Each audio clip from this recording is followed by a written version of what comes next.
Hello there, welcome to Bryan Lomax Movie Talk and my ranking of Zack Snyder's movies. I am a big fan of Zack Snyder. I'm sure many who are familiar with my channel would know that. Although it kind of feels a little bit redundant doing this video because I've just done my top 100 movies of all time, and a lot of these movies appeared on that list, so you will certainly, if you've seen that, you'll be aware of roughly what my top 5 here are. But with the release of Army of the Dead, I thought some people might want to know where that film sits, and rather than just reviewing it, I figured I'd kill two birds with one stone. So you'll get something of an Army of the Dead review in this video, along with the rest of my ranking.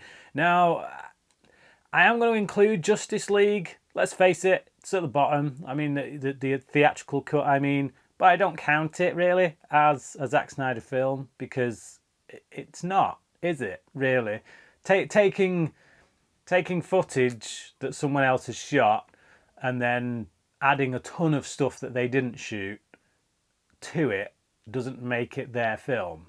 It just makes it some of their footage that you've robbed and butchered. So yeah, I begrudgingly put Justice League, the theatrical cut, on this list simply because I know that some people will say, why didn't you put that in there? So just so you know where I stand, I don't really count it as a Zack Snyder film because it isn't. At number 10, as you already know, I've just stated, it's Justice League. I don't think we need to say any more about that. It is a film I did really like. I really enjoyed it the first time I watched it, but it's been one of those movies where with every subsequent viewing it's gotten worse, and after seeing the Snyder Cut, it just, yeah, it feels like an abomination now, to be honest. So getting down to the actual ranking, number 9, I'm going to say, is Sucker Punch. This is a film that, it's a strange one because I can watch it multiple times. I can rewatch it again and again. I have done. I have watched it quite a few times. But I know it's a bad film. I literally sit there watching it and I think the script for this thing is it's a bit poor. It's basically aimed at high school males who are letting them live out their fantasies. It kind of, I think it wants to be a statement of intent for girl power and all that kind of thing, female empowerment, but it doesn't kind of work when you're dressing all the women up in their fantasies as hot ninja girls and stuff. It doesn't work on that sense, but man, is it beautiful to look at. It is a stunningly gorgeous film. It is a film you can turn the sound off and really appreciate. And I think that's what makes me come back to it again and again. And there is something here, you know. I did review this film on my channel. It's just, I think that's what keeps me coming back, is that there is something there. The story itself, the concept, is a very good one. I think something could be done with it, but I think Snyder perhaps gets a little too hung up on creating the visual world and maybe doesn't put enough into the script. At number 8 is Army of the Dead. Now, before anybody kind of gets in a bit of shock and awe as to this being so low, I really enjoyed this. Every film from here on out, I do actually quite like considerably. I am definitely a fan of Snyder's work. I will say this much: I watched this film last night. I started it at midnight, so it was 2:30 by the time 2:30 in the morning by the time it was wrapping up. I know a lot of people say, "Oh, it's really long" and all this, that, and stuff. I did feel that. I felt that was the case, but that was only once I got to like the 1:30 in the morning mark.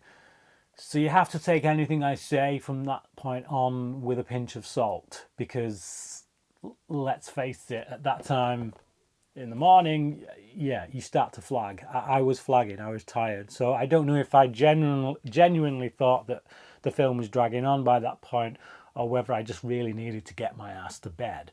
But I can say, up until that point, I was really highly entertained by it.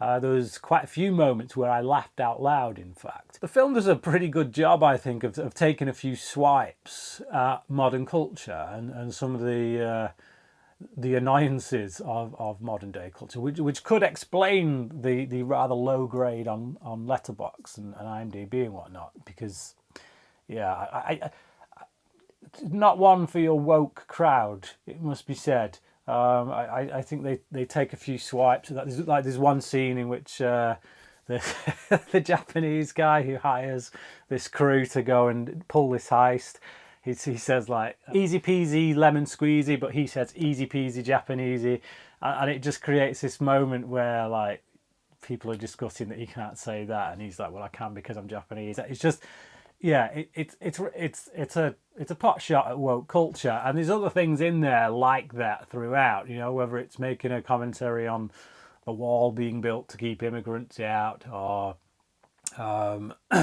whether it's taking pot shots at YouTube stars and things like that. There's loads of things like that littered throughout, and I feel like a lot of people will say that it's heavy-handed social commentary, and I don't think it is. I think it's satire. I think it's done in a really satirical way because the film itself is over the top. It's bombastic. It's dumb, you know, but it's fun, and it does take a few swipes that got quite a few laughs out of me. I think it's more intelligent than people would give it credit for, to be honest. Zack Snyder was the director of photography on this, which, you know, talk about, yeah, one man's vision. So many times, you know, we say such and such about his film, you know, a Quentin Tarantino movie or whatever. Yeah, this was written by Snyder, directed by Snyder. He was the director of photography on it, so he was literally the guy holding the camera and deciding where the lights went and things. So yeah, this is undoubtedly his vision, and I'm sure a lot of people would dig their heels in precisely because of that. But no, I had a blast with it. I had a lot of fun. I think there's some really cool characters in it.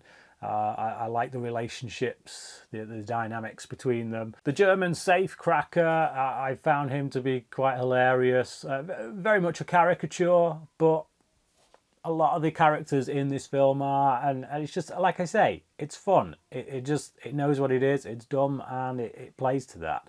It's a really good zombie film. It's just a really cool concept. Yeah, it's very much like Aliens, you know. You take the blueprint from Aliens, which has done before, you know. It's been ripped off so many times. I don't really care. I've said before, I don't care about films being ripped off. I care about the execution.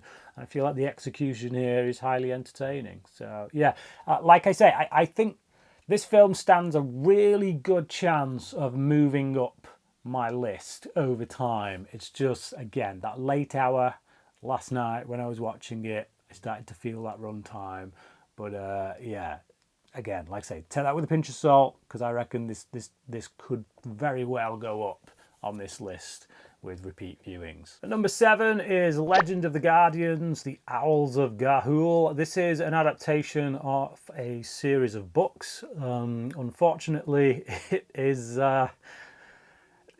it's very dark for a children's animation, and I think yeah, I don't think they knew how to market this. It's very much a fantasy film in the vein of Lord of the Rings, something that I feel has been prevalent in Zack Snyder's work. You know, if you look at like many scenes in Sucker Punch, really do feel like they're right out of Lord of the Rings, and I feel the same way about the Snyder Cut, the Justice League Snyder Cut. There are scenes in that just, you know, you look at the Amazonian stuff, that's Lord of the Rings right there. You know, if you're going to get somebody to do another Lord of the Rings film or a Hobbit spin-off or whatever, I think Snyder is the guy to go to, absolutely. But yeah, that's definitely prevalent here as well. That's what this film feels like. I think as well it suffers because of that, because there's elements in here which are clearly fantasy elements, which is, you know, the stuff with the stone and the light that gets people kind of gets the owls kind of trapped looking into the light. That all that stuff's a bit weird. Now I think if you did that in a kind of human fantasy setting, like a Lord of the Rings kind of setting, it wouldn't feel as weird. you'd accept that fantasy element a lot more. But because it's owls, you expect, I guess, them to, well, these are real world creatures that, you know, what is all this light nonsense? All this, yeah, it feels a bit off. But I think once you get your mindset around the idea that, well, we put humans in a fantasy world setting. Well, that's what Snyder's done here. So, yeah, when you view it in that context, it works.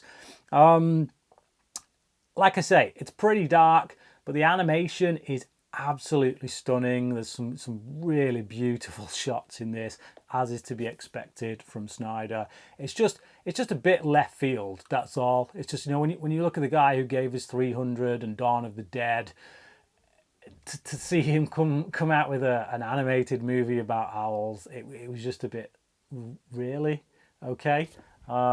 It's kind of in the same way of George Miller doing Happy Feet. I don't know what it is about these directors, prolific action directors who go off and make animated movies about birds. But yeah, like I said, I think it's very underrated. I think it's beautiful to look at. It's a really great fantasy story with some pretty dark elements that, yeah, might be a bit much for kids. Number 6 for me is Dawn of the Dead. Now, I personally think that this remake is better than the original. I've never been that big on George Romero's films, or him as a director in general. I get his achievement with Night of the Living Dead in the fact that he made this film on literally nothing, no budget kind of filmmaking, but I've never been able to get through that film, to be honest. I always get to around the 20-minute mark, and then that's it, lights out, I'm asleep. And Dawn of the Dead, yeah, it's got its moments, but man, it drags on. It seriously does drag on. I'm very much more in line with Snyder's vision for this world. I think it's really fast-paced. It doesn't overstay its welcome. There's a lot of different characters, some of whom are despicable, some of whom I really like. It's got some really good action sequences. It's tense, very tense. Coming off the back of Danny Boyle's 28 Days Later, where zombies were suddenly sped up. They kind of did away with the whole slow working zombies. And it adds a lot more tension, because with the old zombie films, you always just feel like people, if they just run fast enough, they can get away quite easy. Whereas in this film, it's just like when you got these hordes of the undead sprinting after people, you genuinely feel scared for them. It definitely gets the blood pumping. So I like this film.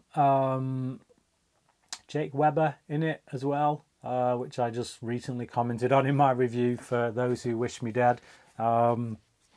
Nice to see the guy in stuff. I do like him as a presence. But Dawn of the Dead, the remake, better than the original. Sue me. There you go. Number 5 is 300. Now, I never read the graphic novel on which this is based, but I was aware that it pretty much is a kind of recreation of the comic book panels, and you feel that, you can tell it's very much like Sin City was. This is definitely an exercise in style, but oh boy, that style is something to behold.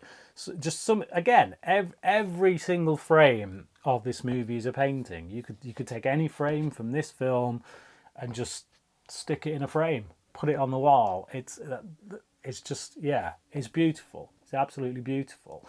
And I do like the story. I like the main character, played by Gerard Butler. He's very much a Maximus Decius Meridius type character. I think obviously this film got made as a result of the success of Gladiator. I feel like if we hadn't had that success of Gladiator in 2000, then films like Troy and 300 wouldn't have been made. I don't think. This film knows what it is. It's a bunch of really muscly men, all greased up, beating the crap out of each other for a good 2 hours, and it's highly enjoyable. It's again as well fantasy elements as well. You know, it's that thing where we're kind of in a real world situation, real world environment, but we're not really. So it's kind of based in history, but it's not really. You know, it's yeah. Snyder puts that fantasy element in there. Well, I say Snyder does. Like I say, it's there in Frank Miller's original comic book. So yeah, he just translates it, but it works. You know, you just take it as, again, that it's got that slight Lord of the Rings vibe. When massive elephants start coming in with people riding them, that's yeah, getting into Return of the King territory there. But damn, it's entertaining. And number 4 is Batman v Superman: Dawn of Justice. Now I'm counting the extended edition for this, the ultimate cut.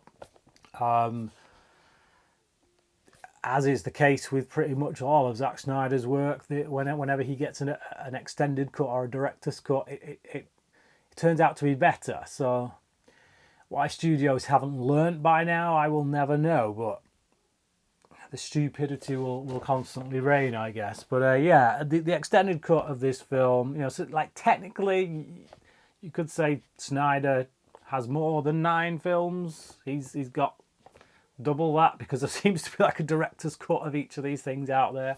But yeah, for the sake of this list, Ultimate Extended Edition. It's the only one I'll watch. It's so much better than the theatrical cut. It gives motivation to Clark Kent, a lot more motivation.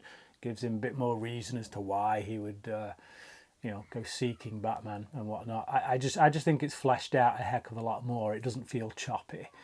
Yeah, it's a long ride, 3 hours, but it's immersive. It's an immersive experience, as is the case with much of Snyder's work. The visuals are absolutely stunning. I can say that obviously with every single one of these films. And I'm a huge Batman fan, and I love Ben Affleck's Batman in this. That warehouse fight sequence is the single greatest Batman fight scene ever committed to film. That is how Batman should fight. That is, boom, nailed it. I love it. Love this movie. I do think there are some problems with it. I'm not an idiot, but I just, for me, it's the subjective kind of feelings I get when watching this film far outweigh the objective criticism that I could throw at it. Although I do have to say that I think much of the criticisms that have been thrown at it are just absolute nonsense. I think there are some genuine criticisms that make sense, but much of them I'm just like, really? I feel like that's just hate for the sake of hate, because it's Zack Snyder. So, but yeah, Batman v Superman, I've talked about this ad nauseum on my channel. I don't really need to say any more, do I? I love it. It's great. Moving on. Number 3 is Zack Snyder's Justice League. Yeah, like I say, again, I've talked about this recently when I did my top 100 movies video. It outshines the theatrical cut in every single possible respect. It's staggering. It's mind-blowingly staggering how stupid the studio execs that were involved in this whole affair were. It makes no sense. It makes absolutely no sense. Snyder gives us a super fantasy epic, again, in very much in the vein of Lord of the Rings. If you take Lord of the Rings and stick it within a superhero kind of setting, this is what you get. It's fantastic. It's exhilarating. The action sequences are really great. I love the character development that's in it. It's so much better than the theatrical cut. The score is better. Just everything is better. There are certain moments in it that move me in a way that they didn't in the theatrical cut. Like Wonder Woman's interaction with the hostages that she saves from terrorists. When she speaks to the little girl, that moment moved me. We don't get that in the theatrical cut. It's like, yeah, let's take anything that would be remotely kind of moving or emotional. Let's take it out and just, yeah, it was a hatchet job. So, but yeah, I love this film. It's great. Maybe one day on my channel I will do a scene by scene analysis of it, but it's finding the time, isn't it? Yeah, I love it anyway. Number 2 is Man of Steel. I've said this before many times, many times. It is, quite frankly, one of the most, probably the most underrated comic book movie of all time. I find many of the criticisms about it to be complete hogwash. I love it. Great villain, one of the best soundtracks of any movie. It's certainly my favourite Hans Zimmer score. It just really gets me. Yeah, it's banging. It's like a rock soundtrack. It's just this. Yeah, it's beautiful. Really beautiful soundtrack. Fine work from Hans Zimmer. Oh, I did read many years ago that it's one of Hans Zimmer's least favourite scores that he worked on. He was very disappointed with it for some reason. I don't know if his opinions changed over the years, but it flipping well should have, because it's a damn fine score. Action sequences are great. I love Henry Cavill as Superman. Might very well be my favourite Superman. Yeah. Chemistry between him and Amy Adams as Lois Lane is fantastic. I love the stuff with Jonathan and Martha, Kevin Costner and Diane Lane. I think they make a great, Jonathan and Martha. I love it. I love the mythology. Again, that fantasy element. When we go to Krypton, and it's very much like an Avatar fantasy world. I love that history there. I love that they flesh out Krypton a lot more. You get much more of a sense of who these people are, and why Zod is the way that he is. And yeah, it's a great movie. And so my number 1 choice is, of course, Watchmen. It's very close between Watchmen and Man of Steel, to be perfectly honest, but I just think Watchmen, it is one of the best comic book movies ever made, period. It's dark, it's meaty, it's just got a lot going on, and you can thank Alan Moore for that, because as he did with 300, Zack Snyder has taken the graphic novel source and literally just put it panel for panel up on screen. He's added bits, he's changed a few bits, and for the better, I think, in many cases. But it's a very rich story that deconstructs the superhero genre, and feels more relevant now than it ever did, with the way that comic book movies and TV shows have taken over the cinematic landscape. But it's just, every time it's one of those films that I don't watch often, because it's quite heavy going.